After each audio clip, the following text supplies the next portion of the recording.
Valentino Rossi recently provided a comprehensive analysis of the Austrian MotoGP sprint race, where Pecco Bagnaia emerged victorious, reclaiming the championship lead due to a penalty incurred by rival Jorge Martin.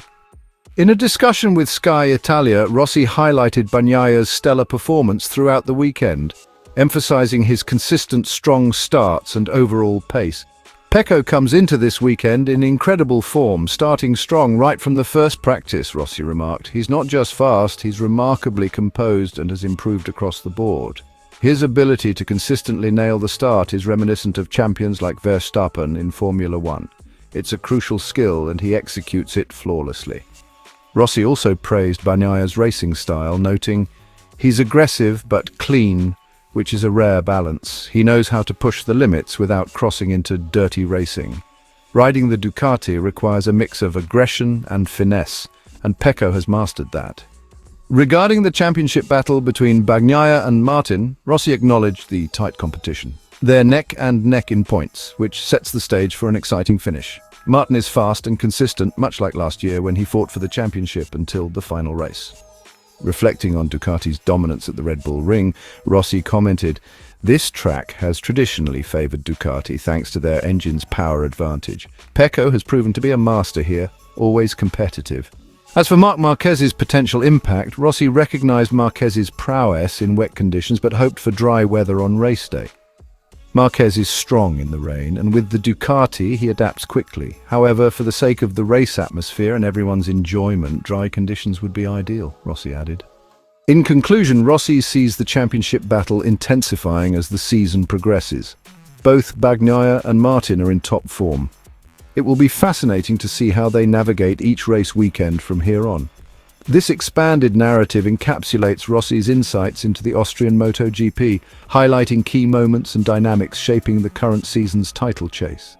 Francesco Bagnaia recently clinched a commanding victory at the Austrian MotoGP, marking his third Sprint Grand Prix double of the season. His journey to the top was once again guided by the invaluable advice of his longtime mentor, Valentino Rossi, a 9-time world champion and a towering figure in the world of motorcycle racing. Bagnaia, who has been a part of the VR46 Rider Academy almost since it began, has flourished under Rossi's mentorship.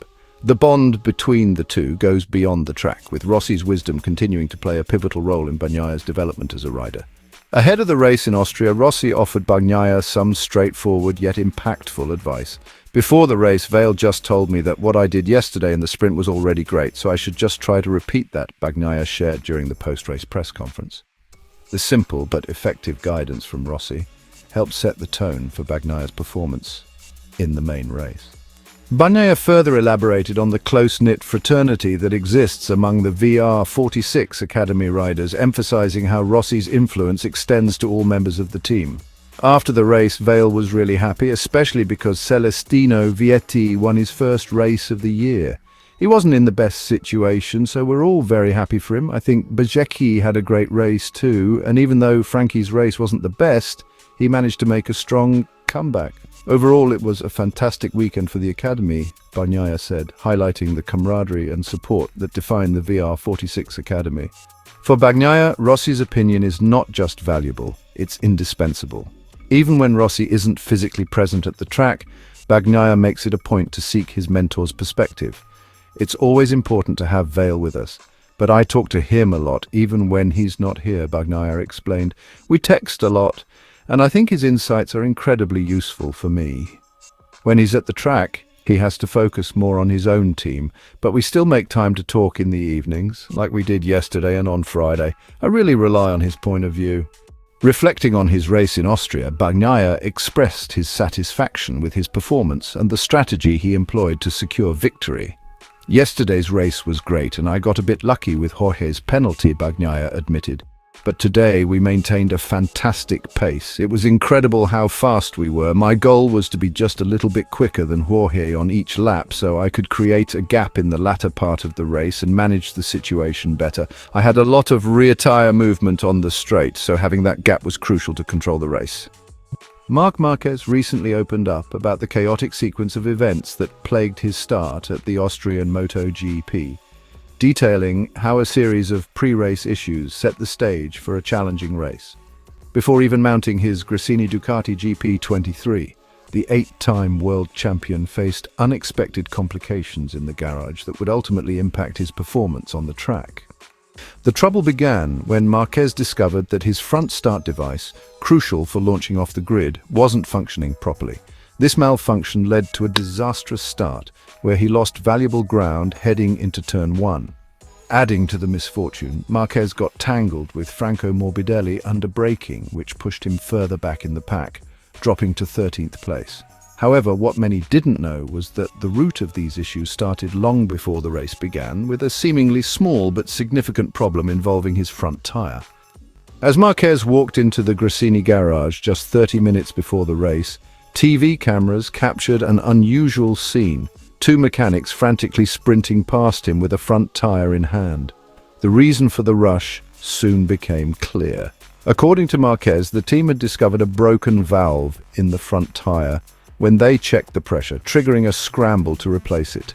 Today was just bad luck, Marquez admitted after the race. The valve on the front tire broke just 30 minutes before the start. The mechanics did a great job rushing to get a new tire on a different rim, but in the process the tire temperature dropped significantly. That drop in temperature led to a cascade of issues. The lack of temperature in the front tire forced Marquez to focus on warming it up during the warm-up lap. However, this focus on the tire distracted him from properly engaging his front start device. As he approached the final straight before the grid, Marquez successfully engaged the device only to disengage it moments later in a bid to further heat the tire. Unfortunately, he couldn't regain enough speed to re-engage it before the start, leading to his sluggish launch off the line. Without the front device, it's tough to get a good start, Marquez reflected. I stayed calm at the first corner, deciding to brake early to avoid any mishaps, but then I got a heavy hit from the left side, forcing us wide. From 13th place, I had to take things step by step. Despite the rocky start and the subsequent scuffle, Marquez managed to recover and finish 4th, a commendable achievement given the circumstances. He expressed frustration over the mishap, but also emphasized the importance of staying focused, even in chaotic situations. Looking ahead, Marquez touched on the future of ride height devices in MotoGP, noting that while they will be banned in 2027, they remain an integral part of the sport for now. There's already a solution in place, like with aerodynamics. But from now until 2027, as we saw with KTM's Aero this weekend, we're going to see a lot of innovations. Marquez noted, dismissing the idea of an early ban on whole-shot devices. "We can't ban a device just because of a mistake I made. It's the same for everyone. And other riders have made similar mistakes in the past." Marquez acknowledged the growing complexity of MotoGP bikes, particularly for riders transitioning from Moto2. "There's so much to manage on the bike now," he said. When some riders come up from Moto2, they're often overwhelmed by how many things they need to operate. Reflecting on his race, Marquez shared his belief that he had the pace for a podium finish despite the challenges. "In Catalunya, we finished second in the sprint and third in the GP, but it was one of our worst weekends. This weekend, though, felt great. The bike felt good, the speed was there during practice, qualifying and even warm-up. But we ended up with 0 points yesterday and a 4th place today. Still, I really enjoyed the speed and feeling this weekend." Currently sitting 4th in the World Championship standings, Marquez now finds himself 83 points behind leader Francesco Bagnaia and 22 points short of Enea Bastianini, the rider he's set to replace at the factory Ducati team next season. Despite the setbacks, Marquez remains focused and determined as the season progresses. Keep warming up your engines. See you at the next race.